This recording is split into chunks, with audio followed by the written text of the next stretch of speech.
De nous faire confiance et de nous retrouver tous les dimanches, le D12, pour poser des questions et pour écouter un ou des acteurs publics. C'est ainsi depuis 4 ans, puisque cette semaine, la radio a soufflé sa 4e bougie. Célébrer un anniversaire, c'est un rituel, même si la tradition des fêtes a pris un coup du tristement célèbre coronavirus. C'est vrai que le monde n'a pas la tête à la fête, mais comment comprendre dans le même temps ces hommes et ces femmes du Togo qui continuent de fêter, d'organiser des enterrements et réceptions ICL, d'aller devenir comme si 2020 est une année normale. 2020 est une année bissextile, elle compte une journée en plus et cette année elle porte une pandémie en supplément. Celle-ci va-t-elle refonder durablement le monde ? Le nouveau monde, c'est l'Amérique. Va-t-elle le demeurer devant la Chine? Quel profit l'Afrique pourrait-il tirer de la convulsion qui secoue les idées reçues, paralyse la science et les grands penseurs et retourne les tables des puissants? Sans être une puissance, le Togo affiche pourtant des résultats encourageants. Le gouvernement affiche sa volonté. Les partis politiques observent globalement une trêve. Les associations et ONG ne baissent pas les bras. Les partenaires financiers et sociaux veillent au grain. Mais quel va être le Togo de demain? Les Togolais tireront-ils suffisamment leçon de ce qu'ils vivent depuis le mois de mars? Un mois plus tôt, quand ils se rendaient aux urnes pour le choix d'un nouveau président de la République, ils n'avaient sans doute pas pensé au Togo de la Covid. Doivent-ils continuer par vivre et penser en mouvancier ou en opposant? Tous soumis au régime de l'état d'urgence sanitaire depuis 3 mois, les Togolais ont vu le bail prolongé de 45 jours jusqu'au 16 août pour être plus précis. Nous serions en plein été, en pleine vacances, mais les vacances 2020 vont rester dans les annales de l'histoire. Tous les élèves ne seront pas en vacances pour la première fois. Les examens auront lieu entre août et septembre. Les nouvelles dates d'examen du Togo vont-elles aider réellement les candidats? L'essentiel n'est-il pas plus sauver une année qui était à la dérive? Ne faudrait-il pas, dans tous les cas, saluer les efforts des autorités, appeler malheureusement cette semaine à la dure réalité des établissements du Togo? Dans le Vaud, une école s'est effondrée. Le ciment pourtant produit dans le Yoto voisin n'a pas aidé à consolider les bases des structures à Atiansi. En vérité, combien faudrait-il dépenser pour construire des écoles en dur partout au Togo? Les 400 à 500 milliards de francs CFA des commandes du pétrole n'auraient-ils pas largement contribué? Que pense le président de la République, le Premier ministre, les ministres, les députés, les leaders politiques de ce scandale? C'est le président du PRR, Nicolas Lasson, qui est notre invité. Le D12, c'est le 96 50 34 37 et puis 70 43 09 70. L'émission est mise en onde par Romaric Freitas. Nicolas Lasson, bonjour. Bonjour. Comment vous allez? Je me porte bien, par la grâce de Dieu, tout puissant. Il faut dire que c'est la première fois que je vous rencontre cette année. C'est vraiment inhabituel. Je voudrais tout de même vous souhaiter une bonne deuxième partie de l'année. Merci infiniment et mes voeux réciproques. Et aussi, profitons de l'occasion pour souhaiter à notre pays un avenir plus heureux et que chacune et chacun prenne ses responsabilités et fasse gloire à Dieu, car c'est lui qui est éternel. Tout le reste, les prophètes et tout ça sont passagers. Dieu Tout-Puissant est là. Nous lui rendons grâce parce que nous voyons que notre pays est toujours là. Nous avons eu beaucoup de problèmes, beaucoup de déboires et tout. Il y a beaucoup de divisions, même jusqu'à des haines et autres dans notre pays. Mais heureusement, Dieu est là et puis la providence nous tient aujourd'hui. Donc, souhaitons que l'avenir soit un avenir heureux et que les Togolais soient unis pour travailler ensemble pour la gloire de Dieu. Je ne sais pas si particulièrement je dois vous souhaiter un de ces vœux qu'on a l'habitude de faire en début d'année. Je ne sais pas si je dois vous souhaiter la santé, la prospérité. Et je ne sais pas si finalement vous croyez encore en ces vœux-là.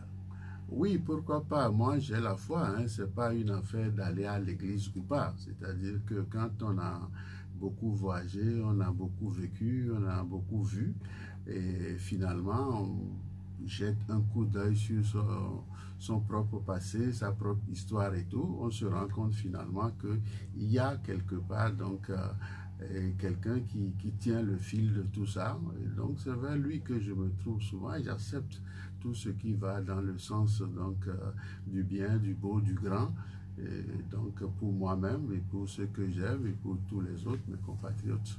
Il faut dire que les Togolais et le monde entier s'étaient fait les vœux en début d'année, mais tout le monde a été finalement surpris par les 6 premiers mois. Et je ne sais pas si vous aussi, vous avez été notamment surpris par la Covid qui sévit partout dans le monde. Oui, absolument. Jusqu'à la fin de l'année dernière, j'étais un peu partout dans le monde. J'ai beaucoup voyagé. J'étais en Chine. Et bon, j'ai vu quand même, je ne peux pas dire que c'était des signes, hein, parce que quand j'étais à Pékin, je me suis baladé beaucoup en dehors du circuit qu'on m'avait préparé. J'ai vu qu'il y a quelque chose qui n'allait pas dans le comportement des Chinois et tout, et que ça allait tôt ou tard créer des difficultés pour eux, hein, pas en termes de réalisation et tout, mais en termes de sanitaire. Et quand j'étais rentré en Europe, et puis plus tard, bon, je suis revenu en Afrique, j'aurais dû terminer ma course à Ouaga. Malheureusement, ça ne s'est pas bien passé, et je suis rentré au Togo, et puis le Covid-19 bon, a été déclaré en Chine et ailleurs. Je me suis dit, ah voilà, c'est-à-dire quand j'étais déjà, je crois, au CE1, au Dahomey, on nous avait donné une dissertation dont le thème était « Connais-toi toi-même ». C'est-à-dire, en t'écoutant, et il faut aussi écouter le monde, et en t'écoutant, tu sentiras ce qui va ou ce qui ne va pas, et puis tu peux à partir de là déterminer ce qui t'entoure, ce que tu veux, ce que tu souhaites aussi pour les uns et les autres. Donc, fatalement, on a cette épidémie que, bon, on nous dit que c'est de la pandémie, mais nous restons sur le fait que c'est une épidémie. Et comme disent certains docteurs ou des amis, hein, que ce soit à Tel Aviv ou à Paris ou ailleurs, ils pensent que cette épidémie-là, c'est comme la grippe saisonnière, hein, qui passe chaque année, et ça tue hein, beaucoup de gens. Je me rappelle une année où en France, c'est pas les 20 000 et autres morts dont on parle aujourd'hui, hein, c'était plusieurs dizaines de morts, et ça avait créé un scandale pour le gouvernement de l'époque et tout. Donc aujourd'hui, nous avons ce virus-là, et nous savons qu'après 60 degrés, ce virus disparaît. Et je suis persuadé, parce que avec mon expérience personnelle, ayant commencé à travailler dans la pharmacie, hein, avec mon oncle qui était un biologiste, un docteur biologiste et tout, qui préparait un certain nombre de produits et tout, et puis continuant jusqu'à aujourd'hui à travailler dans la pharmacie et tout, ayant découvert, je dis Dieu est grand parce qu'il nous a donné en Afrique hein, des possibilités énormes. Nous en avons des possibilités considérables, des choses que les Occidentaux ne peuvent pas hein, de guérir et tout, mais les Africains, on peut guérir cela. Hein. Je l'ai vu moi-même, j'en ai parlé récemment pour ce qui concerne hein, l'hépatite B, ça a été totalement guéri et mon médecin traitant, il n'avait rien compris. Il me dit, mais qu'est-ce que vous avez fait? Je dis, j'ai fait ce que vous m'avez dit de faire alors que c'est faux. C'était juste une herbe qui m'avait permis de soigner cela. Et nous avons, même dans nos maisons, hein, il n'y a pas que 2 semaines, et puis ma bonne me disait que telle fleur qui était dans la maison était une fleur qui guérissait. Je dis, mais c'est pas possible. Ici, que c'est sa sœur qui lui a appris ça, qui utilise mais ça. Mais c'est pas très valorisé sur le continent. Non, parce que justement, c'est ça le drame de l'Afrique et du Togo, parce que nos élites sont complètement bornées et ils préfèrent faire confiance à des Occidentaux hein, ou à des étrangers, et ils leur donnent des milliards de francs hein, qui s'en vont avec, et ils laissent leurs frères dans la désespérance, dans la misère, ainsi de suite et tout. Nous avons tellement de choses, et nous devons rendre gloire. Hein, et grâce à Dieu, parce que quand vous voyez par exemple que les gens viennent chez nous et prennent notre phosphate et lavent le déchet dans la mer, et puis ça crée, tu vois, des maladies de toutes sortes, surtout toute notre région là, les lacs et tout, c'est pollué, vous comprenez et tout. Ah, ben, si Dieu n'était pas avec nous, il y a longtemps qu'on serait mort en cascade ici au Togo ou ailleurs. Donc Dieu nous protège, Dieu nous a donné tellement de choses, et nous devons lui rendre grâce, réfléchir entre nous, travailler entre nous, nous aimer les uns les autres et faire ce qui est positif. Et nos élites doivent comprendre cela. Aujourd'hui, certains qui sont partis mettre des milliards à l'abri dans des banques occidentales et autres, ils réalisent qu'ils ne peuvent même pas aller actuellement là-bas pour aller jouir de ces milliards. Nous parlerons justement des conséquences de la Covid sur le monde et sur le comportement des uns des autres. Mais je rappelle que vous étiez allé dans les lacs justement pour se protéger parce que vous étiez en confinement. Vous avez eu si peur? Non, pas du tout. C'est parce que, vous savez, je ne peux pas rentrer dans les détails et tout. J'étais déjà à Néro. J'ai 2 maisons là-bas à Néro. J'étais chez moi, tranquille, avant de partir et à l'étranger en mars dernier, début mars de l'année dernière. Donc, je suis rentré aux environs de janvier, février. Donc, comme je me sentais bien chez moi, dans ma maison, tranquille et tout, je suis retourné là-bas. Et j'étais là avant. Comment vous vous occupez? Hein? Comment vous vous occupez? Ah, je lis beaucoup, je regarde toutes les chaînes par satellite et tout ça. Et je réfléchis également, et puis j'ai la tranquillité, la paix du cœur et tout, puisque ma famille n'étant pas là, ma famille étant en Europe, je suis donc tout seul et j'ai le temps de réfléchir, de penser sur ma propre vie, sur notre pays, sur nos compatriotes et ainsi de suite. Vous étiez allé à la pêche, par exemple? Non, je n'y vais plus et puis j'en suis désolé parce que ça a été une grande activité pour moi dans ma jeunesse et tout. Malheureusement que certains individus peu intelligents, peu scrupuleux ont fermé notre lagune là-bas pour nous laisser un terrain où les gens vont chier dessus. Ils nous ont construit un marché, je vais dire de merde parce que ça ne sert à rien une seule fois par semaine, alors qu'avant, dans le temps où j'étais tout jeune et tout, ben, ce marché-là, c'était tous les jours et mieux animé qu'aujourd'hui et tout. Donc, vous voyez, tout ça là fait que vous voyez s'il y a progrès ou s'il n'y a pas progrès. Justement, quand on parle d'Anéro ou de lac, les gens disent spécifiquement pour ce qui concerne le chef-lieu que c'est une ville qui se meurt. Est-ce que vous avez cette impression-là aussi? Absolument, et c'est véritablement quelque chose qui vous donne mal au cœur. Parce que j'ai visité beaucoup de pays, j'ai visité Las Palmas, Venise, Bruges, Acapulco, et puis tant d'autres pays qui n'ont pas ce potentiel qu'Anéro a. Voyez? Mais malheureusement, ça a été transformé en une ville dortoir, poubelle, et puis bon voilà quoi. Donc les autochtones même n'y viennent plus, ça que certains ont construit des maisons vers l'habitat là-bas et tout, mais n'y viennent pas, ou sont restés en Occident. D'autres ont déserté les maisons familiales qui font que c'est maintenant bon, des maisons en déshérence et puis tout ça. Bon, voilà, c'est triste. Alors que nous avons des potentiels, nous ne travaillons pas. Nous ne nous occupons pas les uns les autres. Nous sommes devenus égocentriques, égoïstes, et nous faisons de la politique, de la politique, de la politique. Nous nous envions les uns les autres, nous ne nous aimons pas. Donc c'est ce qu'on aura. Parce que dans un pays comme le Togo, qui est presque à 8 millions d'habitants aujourd'hui, si vous voyez qu'il n'y a que quelques 51, 52, 55 000 fonctionnaires, on ne sait même pas exactement le nombre, ça ne fait même pas 1%. C'est un scandale, c'est pas normal. Parce que nous avons tant de choses à faire, des écoles à construire, des routes à construire, et des logements sociaux pour les Togolais, ainsi de suite et tout. Ça nous permettrait d'avoir de l'activité, de mieux payer les gens et de faire mieux vivre les gens et tout. Mais quand on parle d'Anéro spécifiquement, depuis quelques mois, ou il y a environ un an, il y a de nouvelles autorités élues suite aux élections communales ou municipales. Est-ce que vous n'avez pas senti un changement, un début de changement dans la gestion de cette cité-là?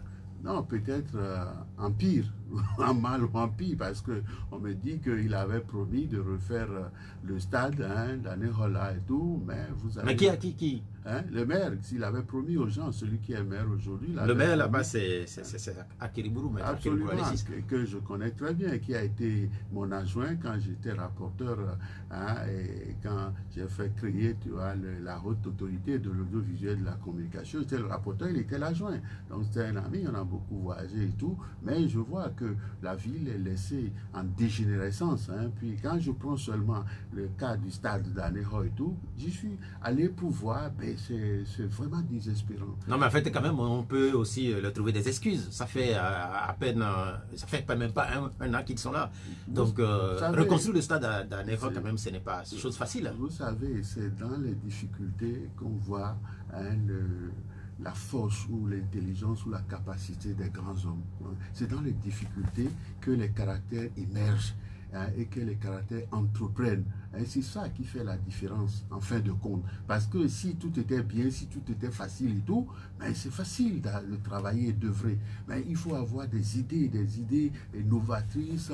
Il faut entreprendre, il faut planifier, il faut aller de l'avant. Et ce n'est pas le cas aujourd'hui. C'est comme le traitement même de ce virus, coronavirus. Les gens sont sur la défensive et en profitent et utilisent des solutions qui sont trouvées ailleurs, qui ne sont pas adaptées. Nous parlerons de coronavirus dans les détails, sans doute dans un instant, mais restons toujours avec Aneho. Quelles sont pour vous les idées novatrices à mettre éventuellement Vous savez, dans ma campagne de 2003, j'avais dit beaucoup de choses, les gens n'ont certainement pas écouté. C'est-à-dire ce lac-là, cette lagune que j'ai connue, je vais enlever ce marché bidon-là et pour remettre la lagune. Et puis creuser jusqu'à Goudranfort et puis enlever le pont là qui est là parce que ça ne sert à rien et tout. Et vous voyez là, on appelle quel pont? Le pont là qui traverse la lagune. Au niveau de la mairie? Au niveau de la mairie, je vais l'enlever de là et tout, et je vais faire en sorte qu'il y ait un passage. Parce qu'il faut faire d'Aneho, c'est ce que j'avais dit dans le temps, tu sais, une ville comme Venise, comme Las Palmas, quoi, Acapulco, il y a plein d'idées, j'ai vu beaucoup de choses, mais quand je suis allé en Chine, j'ai vu énormément de choses là-bas et tout. Donc on a ce paysage-là, c'est un don de Dieu, et en même temps, nous pouvons faire là-bas, je l'avais dit, là, deux jetées de 250 mètres dans la mer, et en faire un quai qui nous permettra donc, quand les bateaux amènent les marchandises au port de Lomé et qu'on a souhaité agrandir et tout ça, nous allons avoir des petits navires là-bas, et ces petits navires vont accoster à ce quai-là et maintenant vont transporter des marchandises vers le Nigeria, parce que c'est le plus grand marché de notre sous-région, et malheureusement pour nous, il y a les tracasseries et autres sur la route jusqu'à Sémé, et puis après de Sémé, c'est encore une autre chose. Donc les Togolais ne s'aventurent plus facilement là-bas et tout. Donc nous allons leur laisser cette possibilité-là de faire du business avec le Nigeria. Parce que dans le temps, vous avez vu, on avait les Nana Benz et tout, et ils avaient prospéré parce que c'était plus libre. Mais depuis, ce n'est plus libre. Et nos femmes ou nos jeunes sœurs et tout ne peuvent plus avoir cette possibilité de commercer librement avec le Nigeria et tout. Aneho est un centre stratégique pour la modernisation. J'avais voulu aussi qu'on crée là-bas donc ce que j'appelais le centre financier offshore. Je suis allé voir ça avec des amis, mais finalement eux ils ont choisi le Togo 2000. On avait voulu faire de ça, donc on a fait une réunion. J'étais à Kazef avec Tidjani Douroudiaye, même le ministre Barké était là, Bacha Nyasimbe, et puis les autres. On a fait cette réunion là. Le général Yadema avait donné son accord pour faire de ce centre un centre financier offshore, mais certains individus peu scrupuleux ont saboté tout ça. Donc c'est ça le drame, et c'est ça qu'on doit reconceptualiser. Toutes ces idées que vous développez, par exemple, est-ce qu'il n'est pas temps de les partager, par exemple, dans une audience avec les nouvelles autorités élues des lacs, par exemple, ou de la commune? Pas des lacs qui peuvent rien faire, ils n'ont rien compris, ils ne vont pas comprendre. Donc ils n'ont pas la compétence? Non, ils ne sont pas capables. Je les connais, vous savez, les gens parlent beaucoup dans ce pays, ne me connaissent pas. Moi, je ne suis pas venu en politique au Togo en 90. La constitution de 1980 que nous avions utilisée à la CNDH, à l'époque, je disais, Agboibo était le président, mais Assouman était le vice-président et Aoumé Zounou était le secrétaire administratif. Aoumé Zounou, on a travaillé pour essayer de trouver des solutions qui sont des solutions novatrices pour la démocratie au Togo et tout. Mais bon, quand vous faites ce travail-là, c'est le chef, c'est le président qui ramasse les lauriers et tout ça là. Donc, ça ne me dérange pas. On a fait ce qu'on a pu et ainsi de suite. Mais depuis, les idées novatrices, non. Et mais si il n'y a pas les compétences au niveau, par exemple, de la localité d'Aneho ou ceux qui dirigent aujourd'hui, pourquoi vous n'avez pas été candidat, par exemple, pour mettre votre compétence au service des populations? Non, parce que, vous savez, on ne peut pas avoir le temps de parler. Des gens sont venus me voir en 2010, le meilleur président, il trahit, il nous a trahis. Je dis qu'il vous a trahi encore. Il dit, J-Christ Olympio, comment il vous a trahi? Mais quoi? Mais l'homme même à pouvoir sonner. Un UFC Kweto, si c'est avec Tchakoufo, vous voyez ça, c'est pas normal. nationale et tout, tu vois, je dis, ah bon, ok, bon voilà. Donc c'est ça la réalité. Quand par exemple, vous êtes conscient, vous voulez le bien et tout, vous ne faites pas des choses comme ça. C'est pour ça que je me suis dit, quel intérêt à aller chercher encore de l'argent, à gaspiller bon argent pour que des gens viennent demain te dire des âneries comme ça. Non, mais en fait, si vous ne réussissez pas, par exemple, à se faire élire au plan national, je parle des lacs, vous pouvez, par exemple, se faire élire. Vous êtes un Lawson, par exemple, vous êtes très bien connu là-bas. Oui, mais vous savez, c'est comme ça que Dieu a fait les choses. Je n'ai pas voulu être maire d'Anéro, c'est aussi simple que ça, pour des raisons personnelles. Ok, on a compris. Vous avez évoqué tantôt Agboui-Boss est quand même une des figures importantes de la démocratisation, du processus démocratique au Togo. Il n'y a plus. Sans doute que vous n'avez pas eu le temps de parler de ce personnage depuis que vous êtes parti vous retrouver dans les lacs. Agboui-Boss, c'est qui pour vous? Non, on a travaillé à trois au début. Il était avec Afan Renoumadji. Et ils étaient presque tous les soirs chez moi à la maison. Donc on a conceptualisé beaucoup de choses. Et puis après, comme je vous le disais, j'ai travaillé avec Aoumé. Aoumé Zulu, il est vivant, il a été Premier ministre aussi et tout, pour que l'époque là, on fasse ce qu'on devrait faire. Et c'est ça qui a permis donc à la CNDA d'obtenir des avancées démocratiques très très importantes dans le pays jusqu'à la conférence nationale souveraine.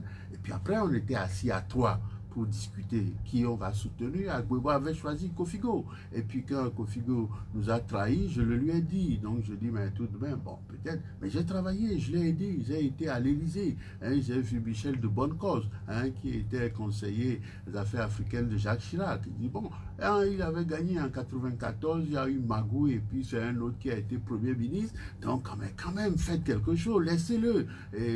Allez, tu vois. Donc finalement, il était devenu Premier ministre. Vous comprenez? Mais qu'est-ce qu'il en a fait? Voilà, c'est l'histoire qui jugera. Je ne veux pas juger et tout. Il a fait ce qu'il a pu. Vous comprenez? C'est-à-dire, on dit, qu'est-ce qu'on dit? Mais certains le présentent comme le père de la démocratisation au Togo. Est-ce que vous partagez cela? Non, il faut que les gens soient sérieux. Ce qu'on ne sait pas, il ne faut pas le dire. Gnassingbé Yadema a été reçu, et comment on appelle, à Washington par Donald Reagan. On lui avait mis même le tapis rouge. On parlait de Ronald Reagan. Ronald Reagan, vous comprenez? On ne mettait même pas le tapis rouge à tous les chefs d'État, ni d'Europe ou ailleurs. Mais on lui avait mis le tapis rouge. Et on lui avait conseillé de venir dans son pays et d'engager la démocratisation du pays, ainsi de suite et tout. Et alors, on allait l'aider à avoir la plus grande zone offshore, zone franche de l'Afrique, de toute l'Afrique et tout. À l'époque, Overseas au pic, on avait dégagé 2 milliards à l'Overseas au pic, afin qu'on puisse réaliser donc cette zone franche là et tout. Donc quand il était rentré, il était truc, c'est là où il a appelé, Maître Agboui était son conseiller juridique à l'époque, et tout, il les a appelés avec Assouma. Assouma est vivant. Donc Gnassingbé Yadema leur a dit, bon, il faut qu'on fasse ça, comme ceci, comme cela. Et c'est pour ça que Gnassingbé Yadema a accepté les revendications qu'on avait émises à l'époque, la liberté de la presse, ainsi de suite et tout, la liberté d'association et tout ça, c'était dans la Constitution de 1980, article 10 de cette Constitution-là. Mais il s'est dit, il faut que j'y aille, puisque j'ai la zone franche à avoir en contrepartie et tout. Mais malheureusement, pour nous, et pour notre pays, mais il y avait des gens qui l'entouraient, qui étaient de véritables antidémocrates dangereux, comme il y en a encore aujourd'hui dans ce pays. Et ils ont commencé à freiner, ils ont freiné. C'est pour ça que cette période a été heurtée, il y a eu beaucoup de morts, ainsi de suite et tout, mais Yadema avançait, il avançait. Mais malheureusement, et vous verrez un jour, quand vous serez à ce niveau-là, que c'est d'ailleurs ce que Rollis avait dit à Kufuor quand il était venu au pouvoir. Et il était parti pour les premiers entretiens et tout. Il lui a dit, méfie-toi souvent de ton entourage, parce qu'ils peuvent être dangereux pour toi. Non, mais en fait, quand vous écoutez, c'est beaucoup plus le général Gnassingbé Absolument. Que il faut rendre à César ce qui est à César. Mais quand vous évoquez Washington, par exemple, ces années-là, mais c'est quand même surprenant pour un certain nombre d'observateurs. Est-ce que c'était pas beaucoup plus Paris, parce qu'on savait... Quel Paris? Paris ne voulait pas ça. Oui, mais en fait, Paris ne voulait pas une démocratisation au Togo parce que... Mais Mitterrand, vous savez, Mitterrand, à la boule, hein, c'est dit devant le fait accompli, il a fait une déclaration. C'est tout. Et moi, j'étais à la primature en 92, quand l'avion était venu pour atterrir à l'aéroport ici, pour secourir Kofi Go. D'abord, l'ambassadeur Bruno Delay lui avait proposé de l'amener à l'ambassade pour le protéger. Il avait refusé. Compris. Donc, s'il n'était pas retourné, donc d'en haut, il n'est pas resté dans le palais de renouveau, on n'allait pas. S'il avait fui comme l'autre lui proposait d'aller à l'ambassade, eh ben voilà qu'on vient attaquer l'ambassade et attaquer le truc, on allait. C'est le calcul qu'ils avaient fait. Mais quand l'avion est venu. Le calcul de qui? De la France, pour pouvoir sauver la démocratie au Togo, ainsi de suite et tout. Mais quand l'avion est venu à l'aéroport ici, le défunt Narcisse Joa, il avait mis des chars sur la piste. L'avion ne pouvait pas atterrir. L'avion est parti atterrir à Cotonou. Et quand ils sont venus par la route, il a mis les chars tout au long de la frontière et tout. Donc, ne voulant pas entrer en guerre, en conflit avec l'armée togolaise et tout, eh ben, Mitterrand a choisi de replier. Comprenez? Quand j'avais expliqué ça au président d'Issophos Togo à Cotonou, quand il était maire et tout, il n'était pas là, même dans le pays à l'époque. Il a dit, ah bon, c'est comme ça que ça s'est passé et tout. J'ai dit, oui, c'était exactement mais les époques que vous évoquez là, oui, c'est quand même après la conférence nationale. Mais il a fallu avoir la conférence nationale. Oui. Et sur cette époque-là, quand même, tout le monde a reconnu quand même l'implication, la forte implication de Maître Yavi Agbouibo. Non, mais le maître Agbouibo, je ne lui dénie pas ce qu'il a pu faire, comprenez? Et c'est toujours comme ça. Quand vous travaillez en équipe, après c'est le chef qui récolte les lauriers. Mais je vous explique les faits tels que les choses se sont passées pour que vous compreniez que dans la vie des hommes et tout, les choses se passent d'une certaine façon et tout. Aujourd'hui, quand les gens parlent du tyran, du tueur, du truc, on ne sait même pas quoi et tout, de Hitler. Mais comment Hitler a pu arriver là? Et qu'est-ce qui a fait que l'Allemagne est devenue la première puissance équipée, tout ça et tout? Alors que, en 1932, avant que Hitler ne vienne au pouvoir en 1933 et tout, l'Allemagne était par terre, avec une inflation de 1 million et quelques et tout ça et tout. Mais avec Erwin, le ministre des Finances et tout ça là et tout, ils ont redressé l'Allemagne en un record. Mais revenons sur le Togo, parce que ce que vous dites est important. Vous dites que c'est beaucoup plus les Américains que les Français au début de ces années 90. Vous savez, moi je ne suis pas venu en politique en 90. J'ai d'abord commencé avec mon oncle, Jean-Paul-Émile de Souza, au Dahomey. Et donc j'ai connu toute cette équipe-là de l'époque, à Roumadébé, Maga, et à Pitine, Issefo, Soglo, tout ce monde. J'ai connu tout ce monde-là. Et j'étais avec mon oncle, Jean-Paul-Émile de Souza et tout. Et j'étais tout le temps au camp de Ouida. Et Gnassingbé Yadema aussi avait fait ce camp avant moi. Et c'est ça qui faisait que... Ça, on le sait. Ça, on le sait. Mais expliquez-nous, parce que quand vous évoquez beaucoup plus l'Amérique que la France, parce qu'on sait qu'à cette époque-là, ça bougeait un peu partout en Afrique francophone. Je vous ai dit les deux rôles qui ont été joués par le président Reagan pour inciter Gnassingbé Yadema à aller dans cette direction-là. Alors que ceux qu'on appelle les visiteurs de notre tout qui viennent prendre de l'argent et tout, ils lui déconseillaient ça. C'est qui les visiteurs? Ah oui, c'est certains députés, certains ministres français et tout ça, de la droite surtout, qui venaient ici à Lomé. Et Gnassingbé Yadema était un homme très généreux, il faut le dire aussi aujourd'hui. Et c'est ça qui faisait aussi sa force vis-à-vis de ces gens-là et tout. Donc les gens lui déconseillaient d'aller dans cette direction. Donc quand cette opération dont je vous parlais là a échoué, fatalement notre pays était revenu dans les mains de Gnassingbé Yadema. Et à partir de là, les requins et autres sont ressortis pour venir l'encadrer et pour mener notre pays jusqu'aujourd'hui. Et puis, ils sont toujours là. Vous évoquez un peu Agbouibo et ça nous a permis d'ouvrir cette parenthèse-là. Mais quand on évoque Agbouibo, qui n'est plus aujourd'hui, il y a Edem Kodjo aussi qui a été Premier ministre par 2 fois au Togo. Mais il y a eu cette époque en 1994, vous évoquez la percée de son parti, le K, et le rôle joué par le parti l'UT d'Edem Kodjo. Mais Edem Kodjo, pour vous, c'est qui? Oh mon Dieu, est-ce que j'aimerais parler de cet homme? Mais vous savez, comme je suis un chrétien et que Jésus, le message important de Jésus, c'est le pardon et tout, que Dieu lui pardonne ce qu'il a fait. parce qu'il a plus privilégié sa carrière personnelle, son bien-être, hein, que les intérêts du Togo. Parce qu'en 1994, je suis allé voir Gnassingbé Eyadema pour le déconseiller de nommer Edem Kodjo comme Premier ministre. Parce que c'était Yaoundé Agbouibo qui avait gagné les élections. Il avait 36 députés officiellement, mais officieusement, il avait 42 ou 47 députés. Il aurait pu avoir la majorité absolue, hein, tout seul. Le cas aurait pu, parce qu'à l'époque, c'était 69 députés, c'est pas comme aujourd'hui. Donc, il aurait eu ça. Donc, il aurait forcément. Donc, je suis allé voir Gnassingbé Eyadema pour lui dire, mais vous ne pouvez pas nommer et tout.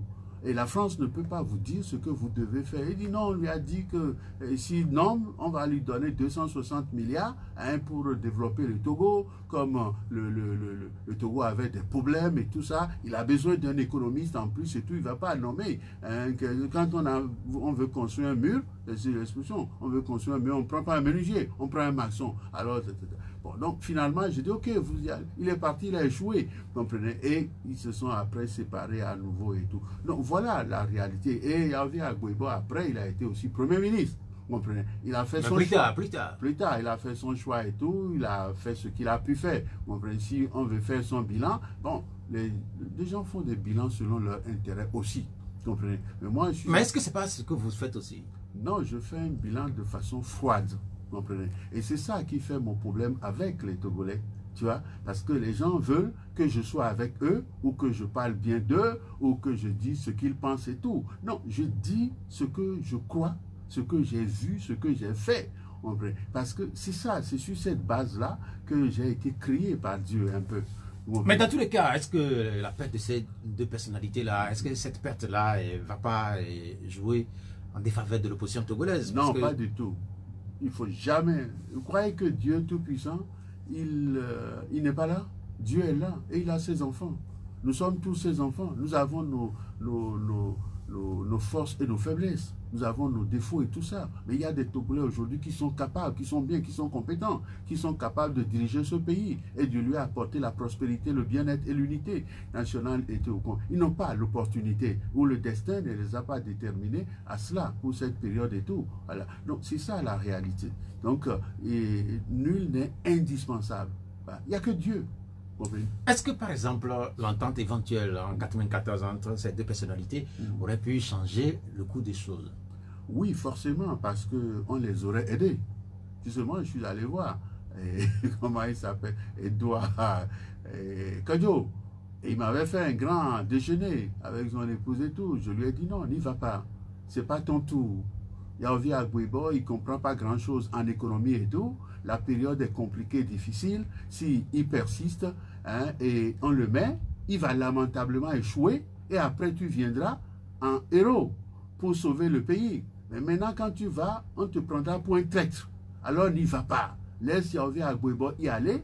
Et puis tu verras qu'il ne sera pas à la hauteur. Parce que nous avons tous nos compétences, nos capacités et tout. Chacun a ses compétences, ses capacités. Oui, bon, il a fait le droit. Et puis ça s'arrête là et tout. Donc, mais la période exigeait aussi le redressement de l'économie nationale. Et c'est pour ça que le choix de Gnassingbé a été porté sur Edem Kodjo. Mais malheureusement, Edem Kodjo n'avait pas, hein, comment je peux appeler ça, la destinée ou, hein, la providence n'était pas avec lui pour réussir quoi que ce soit dans cette époque-là. Et ce qui a fait que ça a perturbé même la vie nationale profondément, parce que les suspicions, les trucs comme ça, les haines ont été créées et tout, et ça nous dérange beaucoup. C'est pour ça que je ne voulais pas parler. Dans la restitution que vous êtes en train de faire, on a senti que vous avez la possibilité d'aller chez n'importe qui à cette époque. Vous évoquez vos entretiens avec le général Eyadema, vous êtes allé voir Edem Kodjo, Agbouibo de même. Est-ce que vous êtes un incompris finalement? Parce que quand on vous écoute, vous avez les idées les plus lumineuses, mais au final, le Togo n'a véritablement pas pu profiter de vos idées. Oui, parce que, voyez-vous, bon, ce que je vous dis, ça peut être vérifié. J'ai été le conseiller spécial aux affaires politiques de Joseph Kokou-Kofigo. Et quand on sortait, on allait à l'extérieur, s'ils ont fini de parler, dès que je parle, c'est comme ça que j'ai été conseiller à Pivi-Obeng par Jerry John Rawlings, même si plus tard il a vu que j'avais aidé Edem Kodjo et puis il était plus content de moi et tout. Mais moi, j'avance pas selon mes intérêts ou selon les intérêts des autres. J'avance selon ce que je pense être juste, vrai et bon. Donc quand je pense par exemple que c'est vous, à Thiobé, qui pourrait redresser le Togo et tout, je vous aiderai et j'irai avec vous, tu vois, jusqu'à ce que tu vois, j'atteigne mes limites aussi parce que j'ai mes propres limites et tout. Donc, j'ai connu cette époque-là, j'ai approché les uns et les autres et tout. Gnassingbé Eyadema, et c'est pas qu'il m'aimait particulièrement. Il a essayé soit de me corrompre ou soit de m'éliminer. Mais quand il a vu que j'étais pas un type mauvais, puisque j'ai fait la connexion entre lui et Jerry John Rawlings. Rawlings était parti le voir à Accra et je l'ai fait envoyer à Accra quand les Nadjaba et autres lui conseillaient de ne pas y aller, qu'on va le tuer et tout. Je l'ai fait envoyer, hein, ainsi de suite et tout. Donc il avait compris tout ça à la fin et il s'est dit, mais ce garçon, il n'est pas... Qu'est-ce que je cherche? Est-ce que je cherche un intérêt personnel pour être... Non, si j'avais accepté d'être le ministre de Gnassingbé Eyadema, je serais devenu le ministre de Gnassingbé Eyadema en 1980. Parce que quand il avait accepté finalement de donner une constitution à ce pays, et quand la constitution était en voie et tout, Kotivi Diogolake était venu me voir à Paris pour me dire, je souhaite que je rentre, que je sois le porte-parole du gouvernement et ministre de l'information de l'époque. Je lui ai dit non. Le parti unique, vous allez à l'échec. Et l'échec sera lamentable et tout. Donc, c'est ma perception, c'est ma compréhension et tout. Je ne vais pas me joindre à cette équipe-là et tout. Allez faire la constitution et tout. Voilà, c'est ce qui avait été fait. C'est pour ça que cette constitution qu'ils avaient faite, bon, je l'ai un peu dans la tête, je vous dis, c'est son article 10. Tu vois? Vous pouvez aller chercher, voir, qui donnait la liberté d'association, de presse et autres, hein, dans le pays.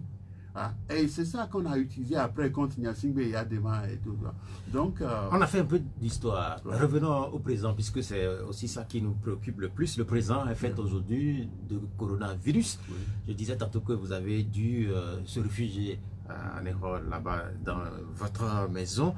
Plusieurs partis politiques participent d'une certaine manière à cette lutte-là. Mais quelle est la part de votre parti, le PRR? Non, je ne suis pas un partisan. Et je l'ai expliqué plusieurs fois. J'ai créé un parti juste pour quand on me reçoit, on dit le président du PRR. Comprenez? Moi, je suis un patriote. J'aime ce pays. Parce que, ouais, si j'ai cherché ma généalogie, hein, je peux dire que je suis à la fois Kabia, je suis Tchokossi, je suis Évé, je suis Wati Emina. Tout ça là. En plus, ma grand-mère qui est la fille de Tchacha et tout, de Souza et tout ça là. Bon. Donc, c'est ça, Nicolas Lawson. C'est pas... Je ne peux pas être partisan. Donc vous ne faites pas les bavettes, vous ne distribuez pas les gels hydroalcooliques comme le font certains partis. C'est pas mon devoir, ça, vous comprenez. Moi, je suis là. Mais c'est le devoir de qui? Ah oui, des autorités qui sont en place. C'est tout. Mais vous ne pouvez pas contribuer? Non. Pourquoi? Mais ce n'est pas mon devoir. Oui, mais en fait, comment expliquer que certains partisans, comme vous semblez les désigner, fabriquent des bavettes, distribuent des gels hydroalcooliques parce qu'à un moment donné, le pays est en... Ça, c'est la crétinisation. Vous voulez qu'on vous juge à ça? Pour vous, c'est pas important? C'est pas important, c'est pas leur boulot. Nous voulons... Non, mais en fait, si par exemple à un moment donné, les autorités sont limitées et dans la disposition ou dans la distribution des gels ou des bavettes, par exemple, si vous en avez, vous ne pouvez pas les aider. Non, si les autorités sont débordées, ça veut dire qu'ils ne sont pas en capacité, hein, de gérer les choses. Donc, ils doivent dégager. C'est aussi simple que ça. Oui, mais en fait, aujourd'hui, là, vous êtes en face d'une situation qui est réelle.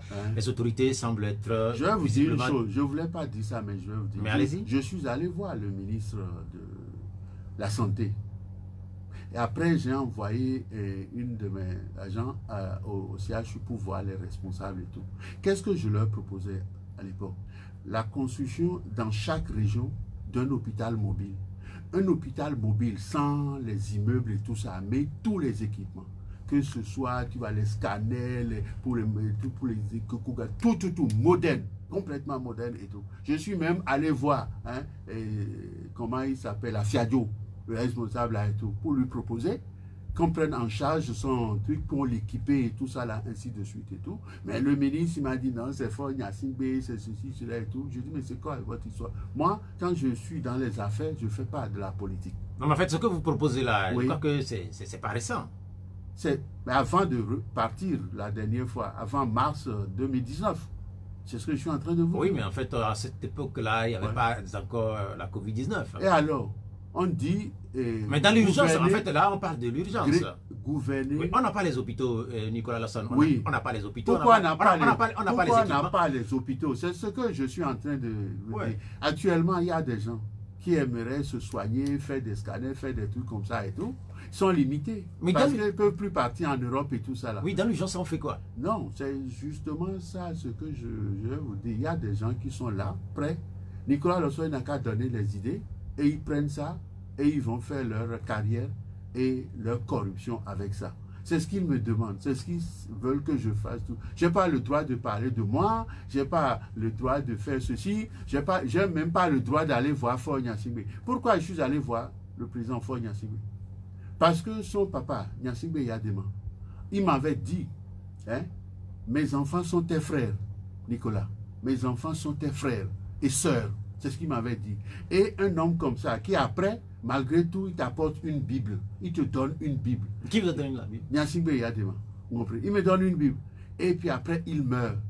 Et le pays est en difficulté. Et il y a son fils qui est là, en difficulté et tout. C'est pour ça, à un moment donné... Mais est-ce qu'il est en difficulté? Le pays est en difficulté. Non, mais en fait, Faure Gnassingbé, est-ce qu'il est en difficulté? Mais bien sûr, si le pays ne va pas, vous voyez quand les parvenus disent sur instruction du chef de l'État, d'après la politique du chef de l'État et tout, il lui envoie toute la poubelle sur la tête. Or, moi, je vois mes frères et soeurs, quand je circule dans le pays, qu'ils ont des gens fins. J'ai donné 200 francs à une dame quand je venais de Carapia et tout, mais c'est comme si elle n'a jamais vu 200 francs dans sa vie. Et je dis, mais qu'est-ce que c'est? J'ai demandé... Mais il y a quelque chose d'ambigu dans le développement que vous faites, parce qu'on ne peut pas comprendre que vous dites là que l'actuel chef de l'État il est en difficulté, oui. Mais pourtant il vient d'être réélu à près de 110% oui, par les Togolais. Ce que nous sommes en train de dire, ce sont des réalités, tu le sais toi-même.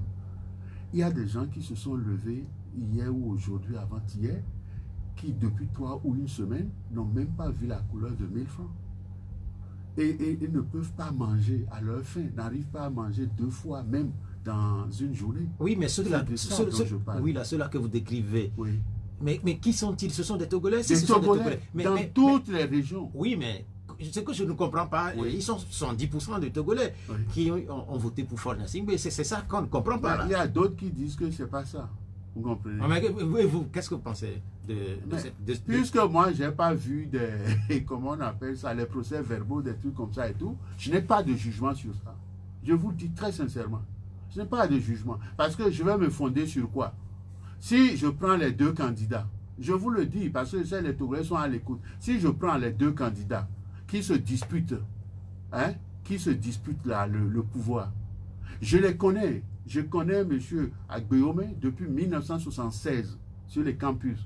Quand à l'époque c'était l'AETB, ce n'est pas encore Monesto et tout, où il était là. Quand j'avais continué pour qu'on puisse faire la condition de 1940. Je le connais depuis. J'ai suivi son parcours et tout ça. Je connais M. Faure Gnassingbé aussi. J'avais demandé à Gnassingbé Yadema de le nommer quand il y avait un problème là pour qu'on puisse créer les trucs et tout. Ça n'a pas été fait. S'il y avait un choix que je devais faire, je choisirais Faure Gnassingbé. Pour une raison personnelle.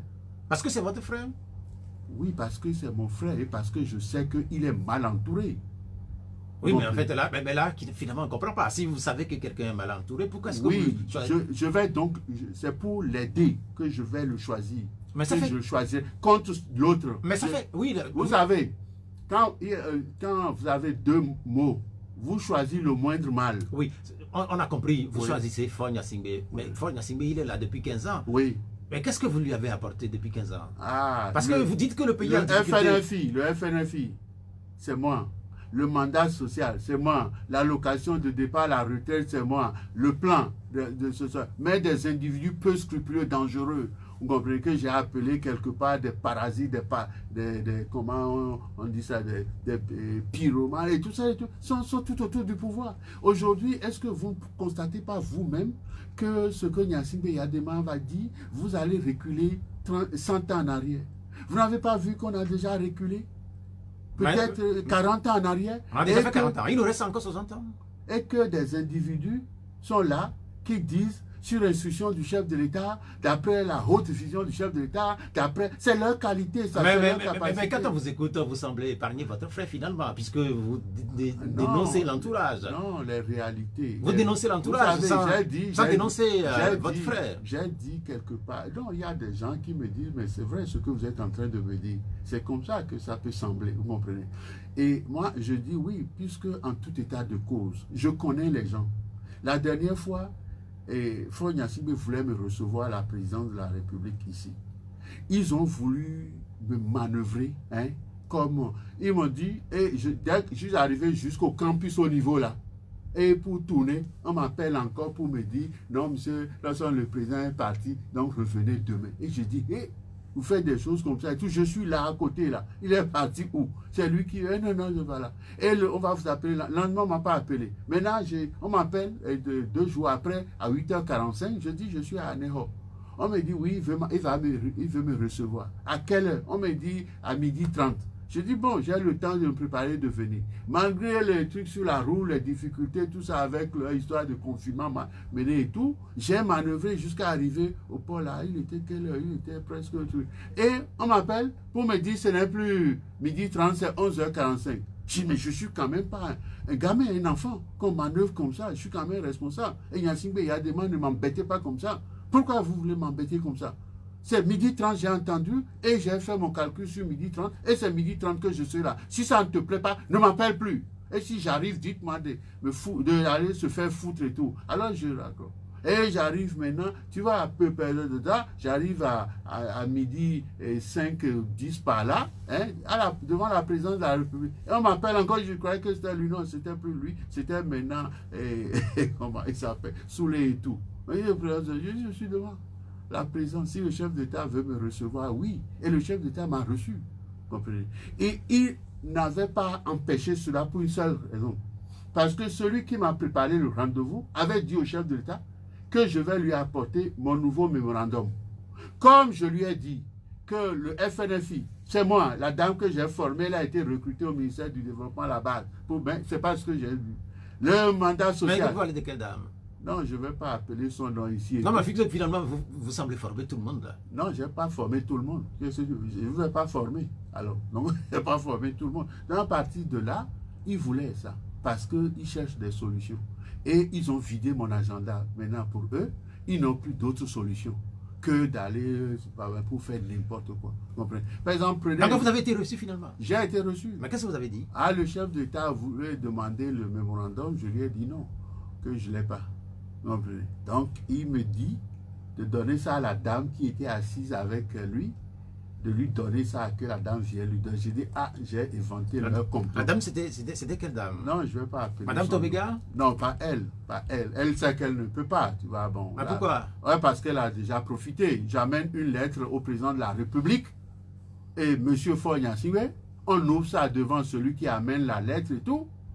Et il vient me dire ça, je dis, mais c'est pas normal. Bon, moi-même, je vais envoyer une autre lettre au président. J'arrive, moi-même, j'apporte une lettre à la présidente de la République. On ouvre ça devant moi. Je dis, qui vous permet d'ouvrir la lettre? C'est pour le président de la République. J'ai mis M. Faure Gnassingbé et tout. Pourquoi vous ouvrez ça? C'est une instruction de la directrice de cabinet. Je dis tout de même. Vous faites n'importe quoi ici. L'État, ce n'est pas votre propriété. Il y a il y a des règles, il y a des convenances, il y a des trucs. Pourquoi vous faites des bêtises comme ça, des trucs? Donc, après, quand je voulais toujours, quand je devais donner, comment on appelle, le dernier, j'ai donné ça à un ministre d'État et tout. Je dis, toi, tu as avec le président, va donner ça au président de la République. Non, après, je vois que des gens s'approprient PND. Mais finalement, il a eu votre mémorandum? Le dernier? Oui. Non, il n'a pas eu. Vous allez lui donner le mémorandum? Non, parce que maintenant, je dis aux Togolais très clairement, quand un oiseau, papa, tu parles, hein, il faut montrer ce que tu es capable de faire. Donc, ce que j'ai conçu à 3 reprises, et c'est pas ça qui se fait, et mon pays recule, et les choses vont mal, et j'ai des parents qui sont malheureux et tout, alors qu'il y a des personnes qui vont sur les télévisions et tout pour dire le Togo est numéro 1, ceci, le Togo est numéro 1, Togo, alors que les choses ne sont pas bien. Hein. Je prends un seul exemple pour vous donner, comprenez. Et moi j'achète aussi, on m'achète des choses, des maniocs, des tomates et tout, qui deviennent noirs à cause de leur engrais frelaté qu'ils achètent et qu'ils vendent aux gens et tout. Donc maintenant, on vient nous dire, le ministre vient nous dire que cette année, ce n'est plus 40 000 tonnes qu'on va importer d'engrais, mais 100 000 tonnes pour l'État. Et le secteur privé 30 000 tonnes, ça fait 30. Donc vous voulez détruire toutes nos terres. Et quand vous allez finir de détruire nos terres, vous allez faire quoi? Et dans le même temps, vous venez nous dire, parce que la TVT est devenue leur instrument de propagande, vous nous dites que le Togo est le numéro 1 en exportation de soja bio. Où sont ces soja bio là? Où sont les terres sur lesquelles on fait les soja bio? Et après, vous venez nous dire que le Togo a vendu la société de coton là à des trucs et tout. Pourquoi? Est-ce qu'il ne voit pas que, par exemple... Mais est-ce qu'il est au courant, votre frère? Mais tout ce que vous décrivez là. Non, il n'est pas au courant. Et c'est ça le drame. Non, mais il ne regarde pas la TVT, lui. Ah, je ne sais pas. Oui, mais en fait, là, finalement, il y a quelque chose qui ne va pas, là. Oui. Puisque... Non, vous savez, il y a des gens qui me reprochent que, en fait, je devais le rendre responsable. Mais quand j'avais été avec... j'ai été avec les Koufo, Mitterrand et tout ça et tout. Les chefs d'État. Quand les chefs d'État n'ont pas toujours le temps pour, par exemple, parler avec vous pendant des heures et tout, ou des gens sont là pour vous empêcher d'aller le voir. Et surtout lui, hein, les éléments dont je vous parle là, qui font les magouilles, les trucs, tout ça là et tout, ils font blocage pour que les gens n'aillent pas le voir. Comprenez? Ils font tout. Et je le dis parce que j'ai l'expérience et je vérifie tout ça pour que les gens n'aillent pas le voir. Nous allons permettre aux auditeurs, eux aussi, de participer à l'émission. Comme c'est de tradition, on a même dépassé de 5 minutes le temps où on devait commencer par recevoir ces auditeurs-là. Mon technicien me fait signe qu'ils patientent. Ils sont là depuis quelques minutes. 96 50 34 37 70 43 09 70. Voilà pour les numéros. J'ai aussi des questions devant moi que je vous poserai dans un instant. Nous reviendrons sans doute sur cet entretien que vous aviez... Ah, j'ai eu 2 entretiens avec... Vous en avez eu 2? La première, c'était à Pia. Les gens me disent de ne pas dire ça, pour qu'après, eux, ils aillent dire, tu vois, ce qui leur plaît. Vous avez été reçu déjà à Pia et puis... reçu. Ok, on reviendra sur cet avant entretien. les élections à Pia. Ok. Les auditeurs, allô? Bonjour. Oui, bonjour. Oui, votre nom? Oui, c'est Pélé. Oui, Pélé, allez-y. Bonjour, Président. Bonjour. Oui, je pense que l'opposition se compétit entre elles-mêmes toujours. Vous venez de le démontrer. Est-ce que la compétition est terminée après cette élection présidentielle? Deuxième préoccupation, je pense que vous avez beaucoup voyagé et vous êtes en train de voyager toujours et vous revenez du voyage. Bon, quand vous êtes à l'extérieur, vous, monsieur Nicolas Losson, vous êtes opposant à Eya Dema pendant 40 ans. Actuellement, vous êtes encore opposant à monsieur Fogna Timbe, bientôt 20 ans, parce qu'il est en train de passer son 4e mandat. Bientôt 20 ans. Bon, à l'extérieur, comment les gens vous qualifient en tant qu'opposant? Et que quand vous voyez qu'avec une seule famille, et vous êtes en train de faire 60 ans de l'opposition, quel est le sentiment que les gens vous donnent comme vous êtes politicien? Bien, merci Pélé pour les 2 préoccupations, c'est noté. Après Pélé, un deuxième auditeur. Allô, bonjour. Bonjour, monsieur Pierre. Oui, vous parlez un peu plus fort s'il vous plaît, votre nom et puis la question. Ok, c'est monsieur Félix Darakpavel. Félix Darakpavel. Oui, allez-y. Oui, je salue notre invité. Bon, monsieur le président, par rapport à tout ce que vous venez de dire, bon, moi, je sais que vous êtes honnête et vous êtes sûr de ce que vous dites.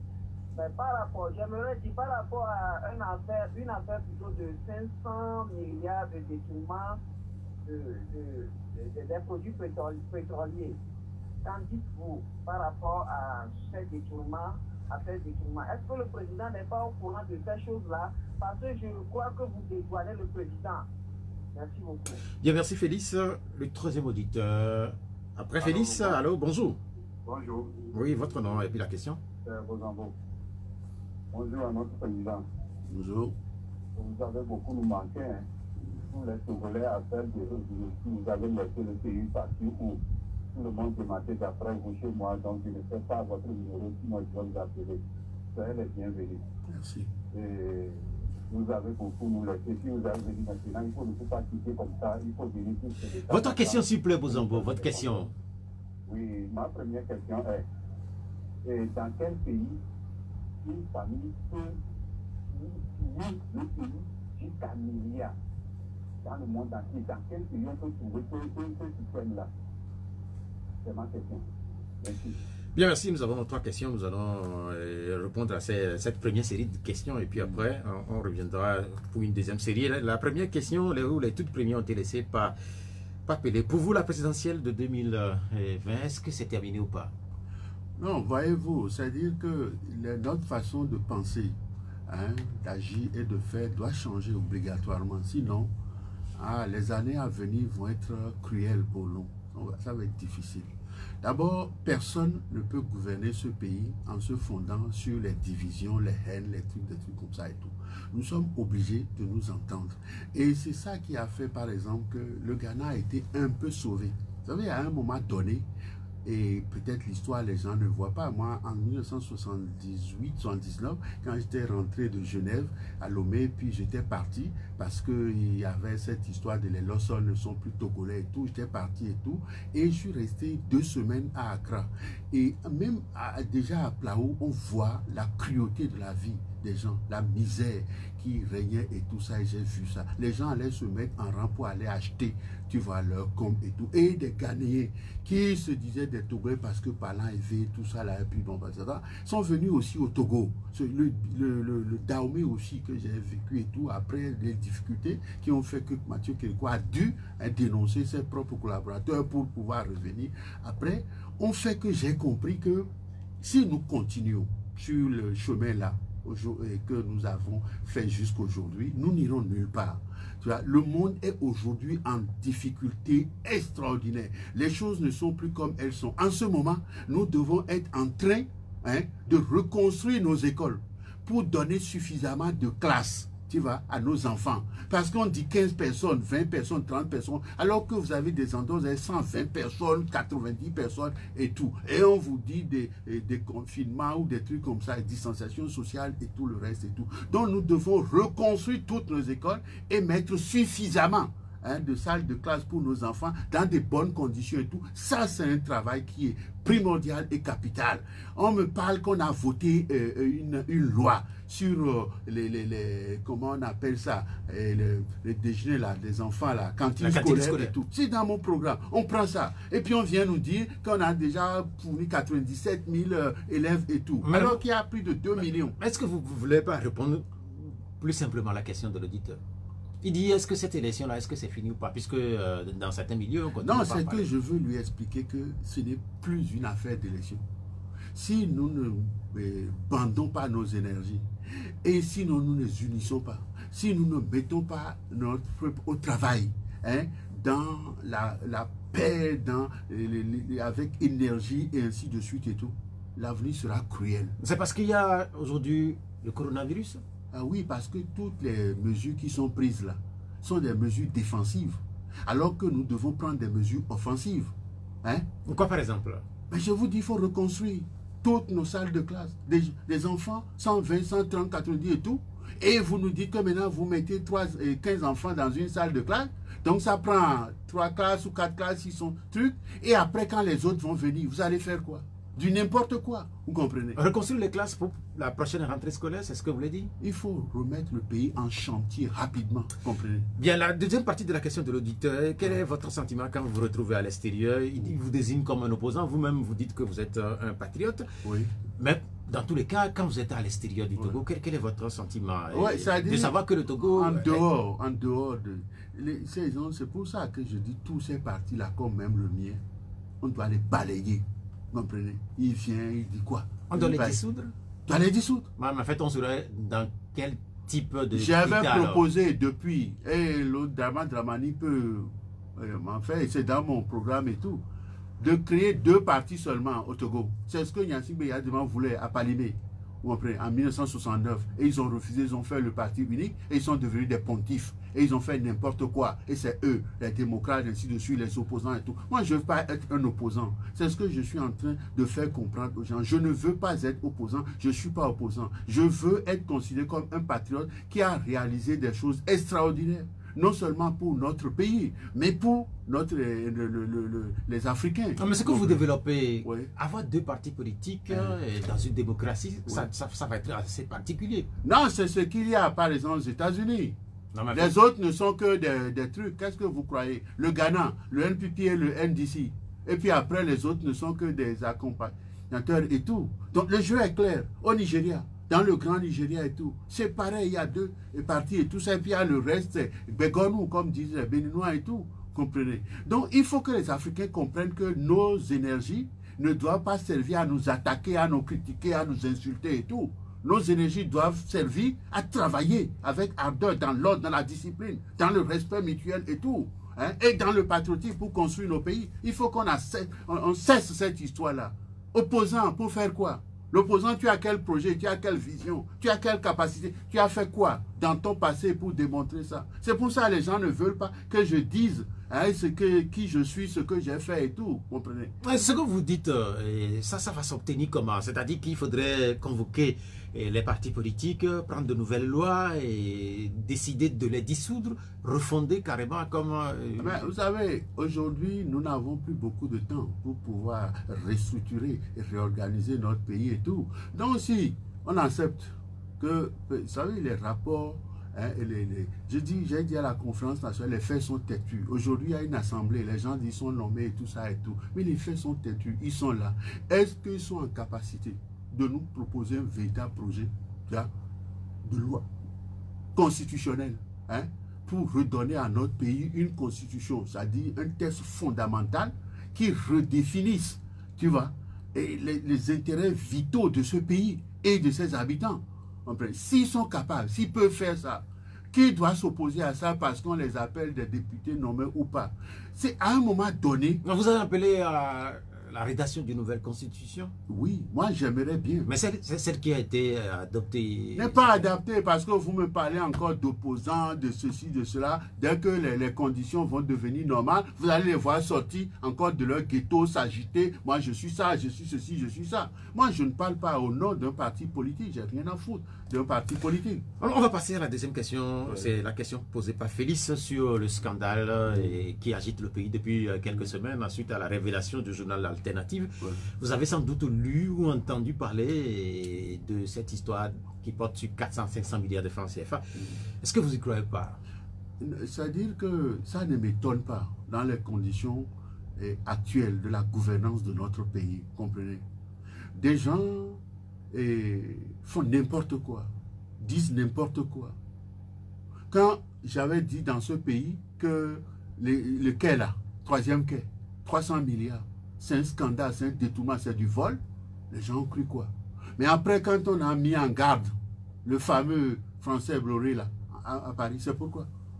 Si tu as 300 milliards et tu les as dépensés au Togo, tu les as pris où? Est-ce que tu as payé sur ça, tes impôts et tout ça en France?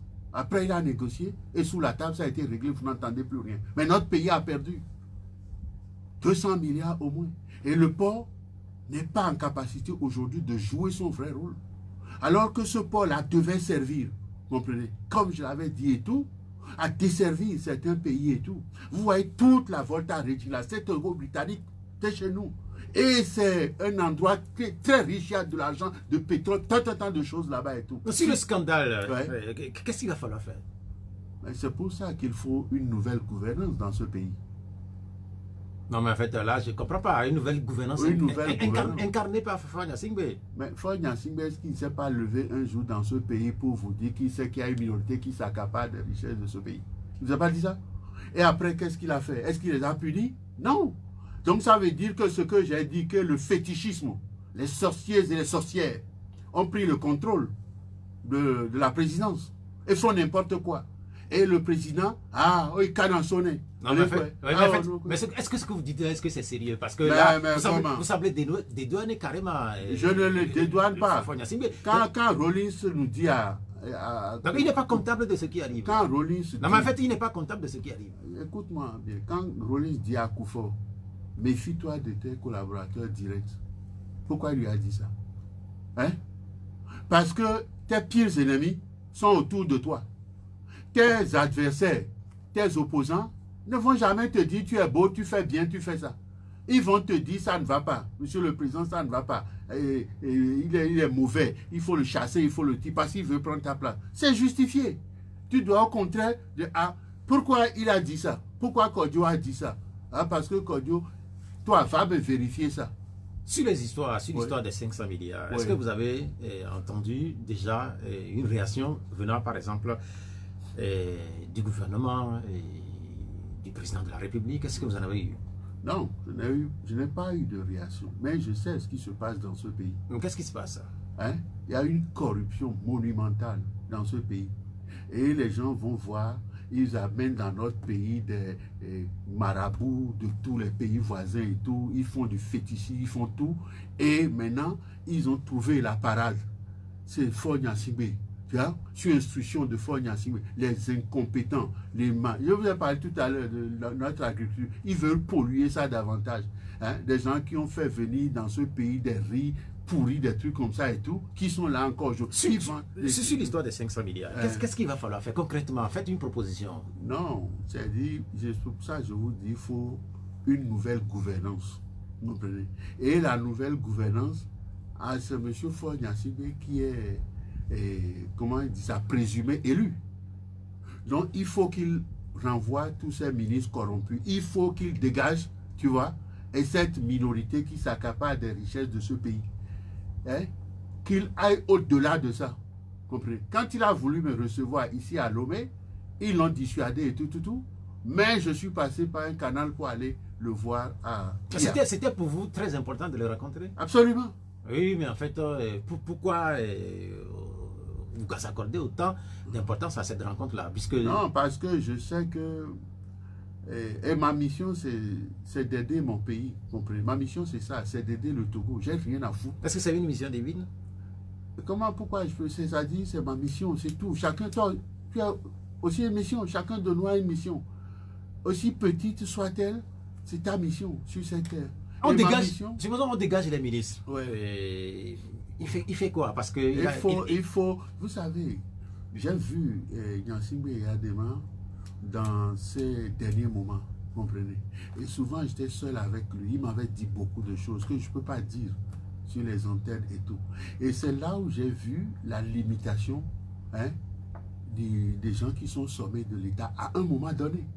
Ils ont un pouvoir des fois quasi, vous allez dire quasi, tu vois, divin et tout ça. Ils peuvent faire n'importe quoi, mais il leur arrive. Oui, Gnassingbé Adema, qui avait été d'abord son directeur de cabinet, Nachaba, il a été son directeur de cabinet. Oui, sur la question. Et puis après, il est parti en exil. Après, il est revenu. Sur la question de la nouvelle gouvernance, quand vous évoquez Nachaba, il y a un certain nombre de noms qu'on connaît dans ce pays. Ces noms-là reviennent presque à tous les gouvernements. Donc, quand vous appelez à une nouvelle gouvernance, ces personnalités-là, on va les trouver où? Mais quand Mathieu Kérékou, à la conférence nationale souveraine, a déchiré le texte que ses collaborateurs lui ont donné, et qu'il a fait son propre discours en acceptant les trucs et tout. Quand il a été pendant la transition, après, les Béninois ont voté pour lui 2 fois à nouveau, comprenez? La confiance, c'est entre vous et le peuple. Ce n'est pas vos collaborateurs, comprenez?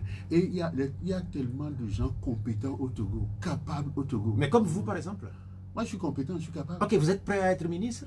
Pour quel ministre? Pour faire quoi? Sous quel premier ministre et pour quelle politique? Ok, est-ce que vous êtes prêt à être premier ministre? Si M. Faure Gnassingbé le souhaite, je le souhaite aussi. Donc vous pouvez incarner cette nouvelle gouvernance? Absolument. Ce n'est pas pour lui, vous comprenez? Ce n'est pas pour moi, c'est pour notre pays. Vous croyez que moi, à l'âge où je suis aujourd'hui, j'ai envie de posséder quoi? Je mange à ma faim. Mes filles sont à Paris. Elles vivent bien. Elles sont toujours... Je vais construire quoi? Elles ne veulent même pas revenir. Alors je vais avoir des états. Je vais avoir des milliards pour aller mettre ça sur un compte quelque part. Non, il faut quand même être raisonnable. Bien, les gens ne sont pas bien, raisonnables. oui, on s'est beaucoup attardé sur cette première liste, la dernière partie de la question laissée par Bozambo. Et ça rejoint la question de Félix, toujours sur l'histoire des 500 milliards, et cela est imputé à une seule famille. Et pour beaucoup, c'est incompréhensible. C'est inacceptable, comprenez. C'est criminel, c'est du fétichisme, ça. Comprenez? Le Togo ne peut pas accepter des choses comme ça, il n'y a aucun avenir. Et je le dis très clairement ici, si M. Fognassime ne met pas un terme à cela, mais demain, mais franchement, je ne sais pas s'il peut, tu vas supporter les trucs. Les gens dans ce pays ont fait, je vais donner ça à un seul exemple, et Tidjani. Mais après, il n'a pas été capable, on n'a pas pu l'enterrer au Togo. On est parti l'enterrer au Nigeria. Et c'est sur son instruction, parce qu'il sait que les gens le haïssaient et tout. Le Togolais, il peut être très gentil, il peut être très bon, il peut être tout, mais quand il a une haine tenace, ah oui, méfie-toi de ça. Comprenez? On va ouvrir une deuxième liste de questions avec les auditeurs qui sont en ligne. Il y a quelques questions également que nous allons vous poser qui sont laissées sur les réseaux sociaux notamment. Allô, bonjour. Oui, c'est Pélé qui revient. Non, en fait, Pélé, vous avez posé des questions. Non, s'il vous plaît, Pélé, vous laissez la place à d'autres auditeurs. Il y a beaucoup d'auditeurs qui veulent intervenir avec des questions. Nous avons qui? Allô? Il y a un télescopage carrément. Allô? Allô? Allô? Oui, bonjour. Monsieur Pierrot. Oui, Waris, ça ou bien? Oui, c'est Waris. Je salue le président Nicolas Gosson. Et il nous a marqué ce dernier moment. Je le salue. J'ai une question. Je crois qu'en 2018, si je ne me trompe pas, le gouvernement avait inauguré un train appelé Blue Line. Et ce jour, on a même mis notre chef de l'État là-dedans. Mais on n'a jamais vu ce train en circulation, alors que c'est des sous qui ont été investis là-dedans. Qu'est-ce que Nicolas Lawson en pense? Est-ce que vous avez au moins... Oui, en fait, on a l'essentiel de l'intervention de Waris. Allô? Bonjour, vous parlez un peu plus fort. Oui, c'est Commis. Oui, Commis, allez-y. Bonne arrivée à notre invité. J'ai deux questions. Une question sur le président et une question sur les films pharmaceutiques. Sur le président, j'ai lu la semaine dernière dans une presse que c'est le président de tous les scandales. Et quand vous donnez l'impression que c'est son entourage qui l'induit en erreur, nous, Togolais, nous trouvons que c'est lui-même qui est complice de cet entourage pour nous tourner en bourrique. Est-ce qu'il ne faut pas le conseiller de démissionner? Ça, c'est la dernière question. Deuxième question, avec nos coutumes traditionnelles, vous-même vous venez de le démontrer, que nous avons des produits qui puissent guérir les hépatites, même avec le coronavirus, c'est que les tradis thérapeutes peuvent guérir ça. Quelle est la complicité des docteurs avec les films pharmaceutiques qui font qu'on ne fait pas confiance à nos produits traditionnels et jamais on ne le retrouve en pharmacie? Merci. Bien, merci, Commis. Un dernier auditeur, avant de donner la parole à notre invité. Allô, bonjour. Oui, bonjour, monsieur Pierrot. Ouais, vous êtes en direct, allez-y. Coucou, un peu plus fort, s'il vous plaît. Bon, je voulais vous poser une question. Quand vous êtes Togolais 100%, vous allez être très d'accord en Europe. Est-ce que tout ça, là, la forme avec là-bas, ou bien le gouvernement là, il faut voir ce qui se passe au pays. Évidemment, votre politique, là, est-ce que ça peut nous aider? Allô? Oui, la dernière partie? Que notre politique, qu'ils sont des déposants, nous ne se comprennent pas. Maintenant, est-ce que notre politique là, ça peut nous aider? En fait, il dit qu'il n'est pas opposant, il est patriote. Non, il n'est pas opposant. Mais c'est que je comprends ce qu'il dit par là. Il n'est pas opposant. Même, je dis, si moi, si je défends le président de la République, moi, je suis opposant. Bien, merci. Est-ce que ça peut nous aider? Merci, cher ami Kokou. Nous allons donc revenir à la liste. La première question, c'est celle de Waris. Oui, c'est vrai qu'il y avait eu cette histoire de train avec le Blue Line. Et on n'en entend plus parler. Oui, ben non, cette histoire de Blue Line et tout, c'est la même histoire que le troisième quai. C'est une escroquerie monumentale. C'est de la poudre aux yeux. Quand il avait reçu le chef de l'État togolais, hein, et dans son château en France et tout, il lui avait offert un vin, il a dit 1800 et quelques et tout. C'est ça le bluff, vous comprenez. Et les gens sont ici, hein, très proches même du chef de l'État, et qui organisent ça, et qui s'enrichissent avec ça, et qui sont les agents de cet homme-là et tout. Tu vois, et quand tu n'es pas avec eux, donc tu n'es pas bon. Et c'est eux qui vont être tes premiers dictateurs. Et ça ne m'étonne pas parce que, moi, quand j'étais au Ghana, j'ai vu beaucoup, parce que j'étais proche du truc, mais des gens du pouvoir viennent dire aux gens que comment un chef de l'État, en l'occurrence Jerry John Holi, peut aller, président, avec Clona Gotamer, président, on a l'écrit, tu vois. Non, voilà. Donc, il faut dire une chose très claire. Ça dit, c'est une escroquerie monumentale de la part de ces soi-disant étrangers, investisseurs étrangers et autres, vous comprenez? Parce que moi... Si on connaît la personne, c'est Bolloré. Ben c'est lui. Oui, mais qu'est-ce qu'il va falloir faire, par exemple, puisque Bolloré continue pas faire... Il n'a rien à faire ici au Togo. Il faut le renvoyer. Mais c'est tout, c'est comme Tony Blair, Dominique Strauss-Kahn, Manuel Valls. Ils viennent prendre des milliards ici et ils conseillent quoi? Une politique ultra-libérale, dangereuse. C'est de la prédation que ces gens font. Et ils prennent des milliards. Alors que nos frères et sœurs manquent même de 200 francs, 700 francs, 1000 francs par jour pour manger. Et il y a certains compatriotes véreux, crapus et tout, qui sont là, investisseurs, quel investisseur étranger?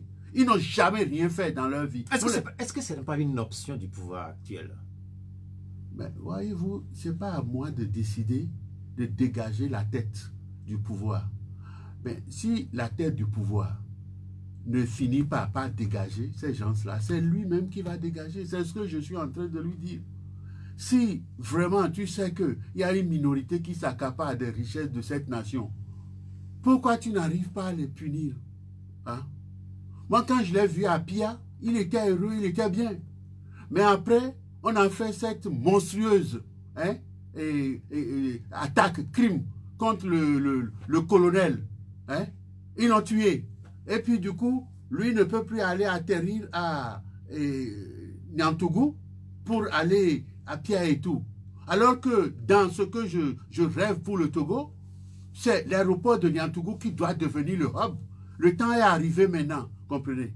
Et on doit faire de Sokoré, je l'ai dit, comprends, hein? Le village Hadj à Sokoré et Niantougou. Et ça va développer tout le Nord. Parce que nos frères du Nord ont droit à la prospérité, à l'aisance, à la quiétude et tout.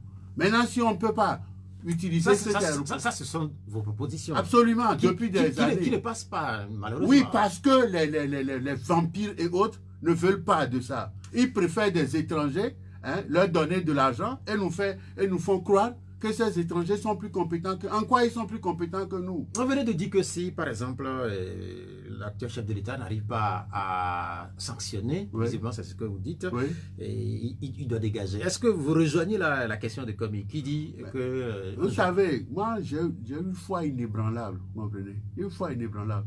J'ai fait l'école protestante, j'ai fait en noir dîne musulmane, j'ai fait Saint-Joe, hein, et catholique et tout, les évêques de Palimé, alors on est tout. J'ai suivi moi c'est un peu dur aussi, non seulement la conférence nationale, mais au Haut Conseil de la République, où j'étais truc et tout. Donc, dans cette affaire-là, moi, je vois le déterminisme. C'est Dieu Tout-Puissant qui détermine en fin de compte, hein, ce qui doit advenir des uns et des autres. Si M. Faure Gnassingbé est définitivement inapte à balayer son entourage et à remettre ce pays, hein, sur la voie, il va dégager immanquablement. Il va dégager comment? Mais quand Dieu a demandé à Abraham de lui trouver un juste à Sodome et Gomorrhe, et qu'il n'a pas pu, Sodome et Gomorrhe a brûlé. Donc, dans cette vie, quand il y a des aides qui viennent pour vous aider à faire quelque chose qui est bien, à un moment ou à un autre, écoutez, tu vois, écoutez la voix intérieur qui vous parle. Parce que vous êtes seul. Quand vous êtes au sommet de l'État, vous êtes seul.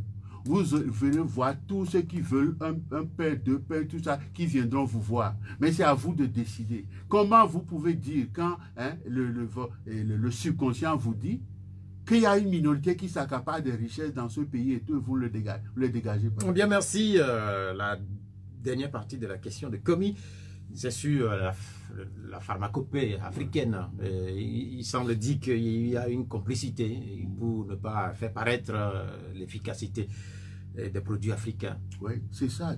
J'ai vu, les gens disent qu'ils font eux-mêmes des trucs. Vous qui? Vous faites quoi et tout?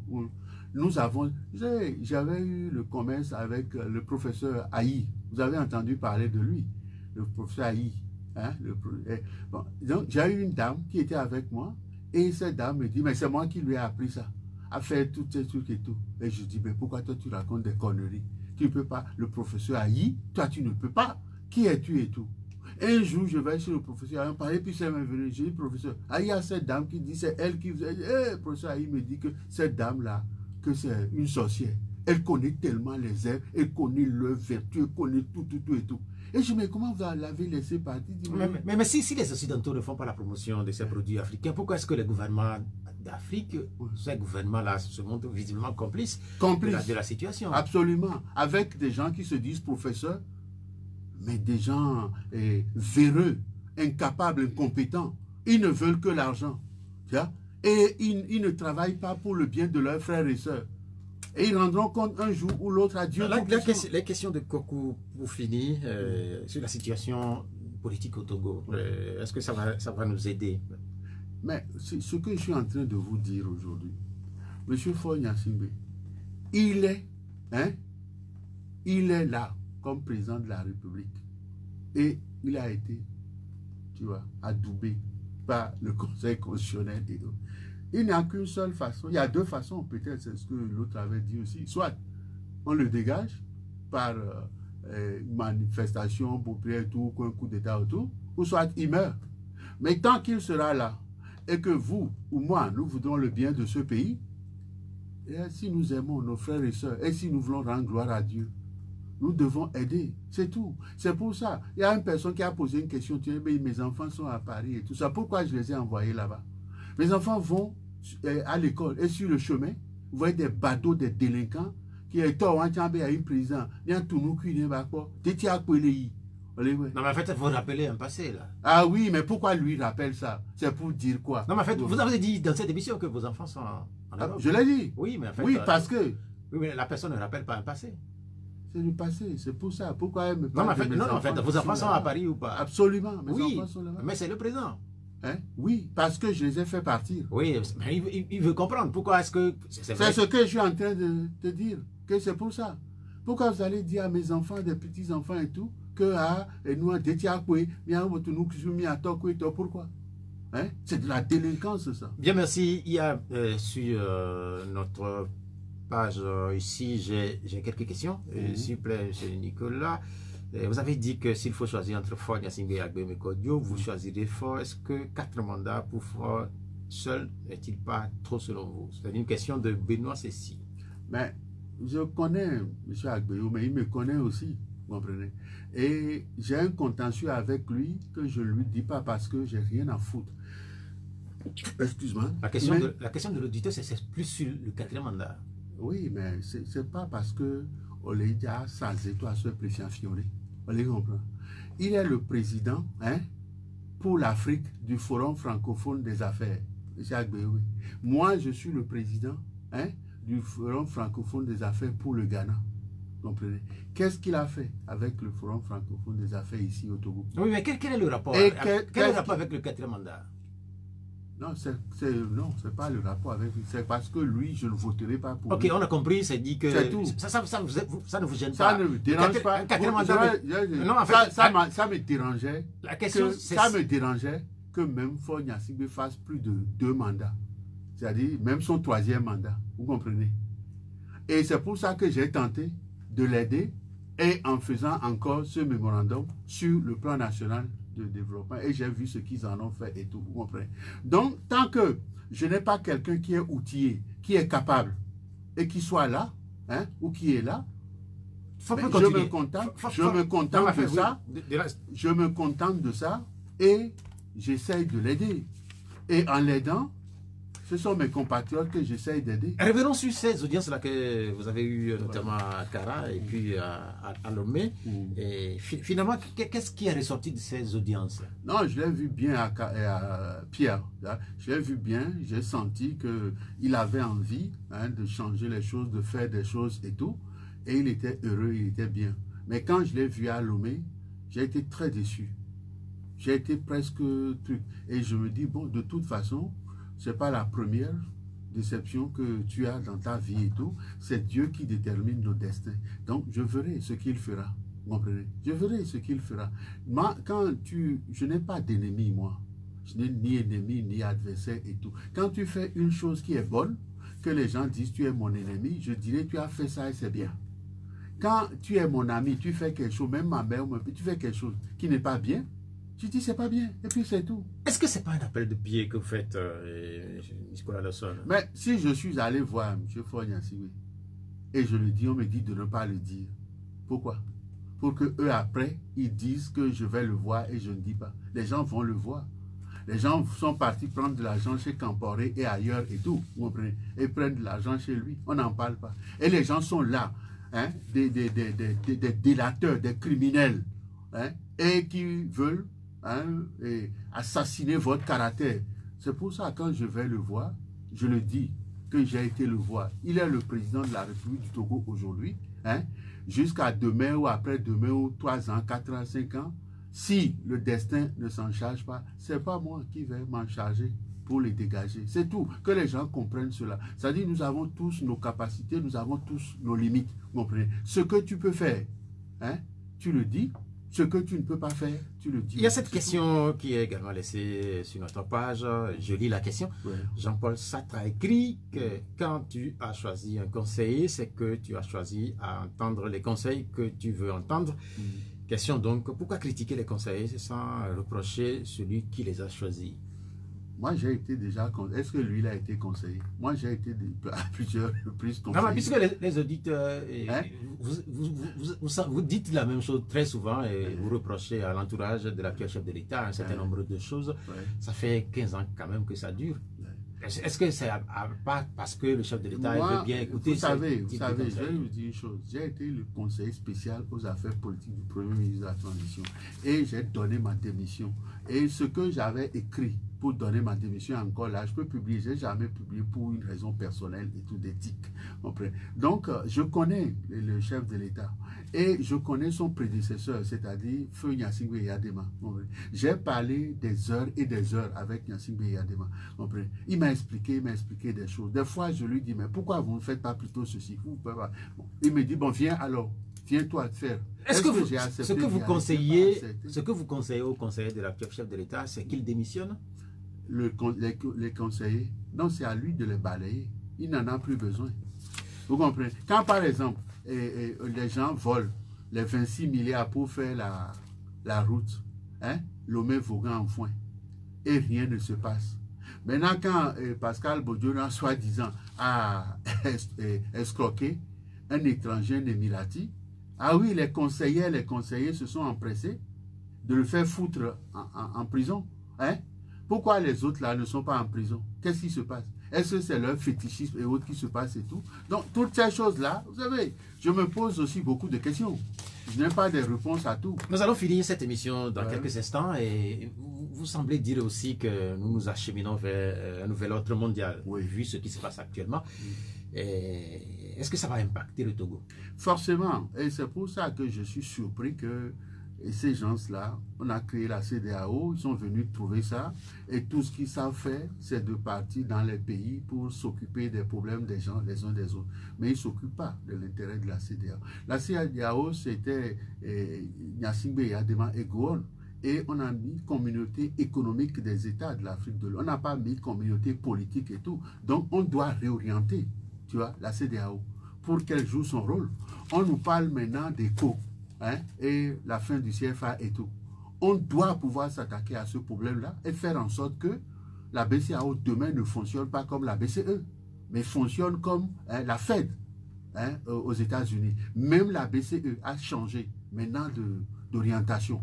Et même Angela Merkel, qui est plus libérale et tout, a changé et s'associe avec Macron pour faire un plan de 500 milliards, tu vois, pour relancer l'économie européenne. Et nous, vous voyez ce ministre des Finances d'ici, des gens qui vont encore prendre des obligations pour pouvoir diriger quel pays? Ce pays, mais on va à la catastrophe, vous comprenez?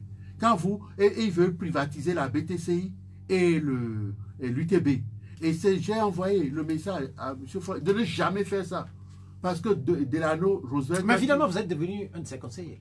Oui, parce que ça dépend de... Non, mais en fait, vous êtes devenu un de ses conseillers. Non, moi, je suis un citoyen togolais et je ne veux pas que mes frères et sœurs souffrent, que mes enfants demain ne puissent pas venir au Togo, tu vois, et être bien dans leur pays et tout. Donc, s'ils réussissent, tant mieux pour mes frères et sœurs, tant mieux pour moi-même et ma famille. Merci beaucoup. Merci beaucoup d'être venu. Nous venons de passer 41h30 ensemble. L'émission, elle s'achève. Notre invité, Nicolas Alanson, merci d'être venu. J'espère que nous aurons d'autres occasions de nous revoir. L'émission sera rediffusée tout à l'heure à partir de 19h30. Romaric Fetas, merci d'être resté à la technique. Moi, je suis Pierrot Atioubé. Au revoir. Inch'Allah.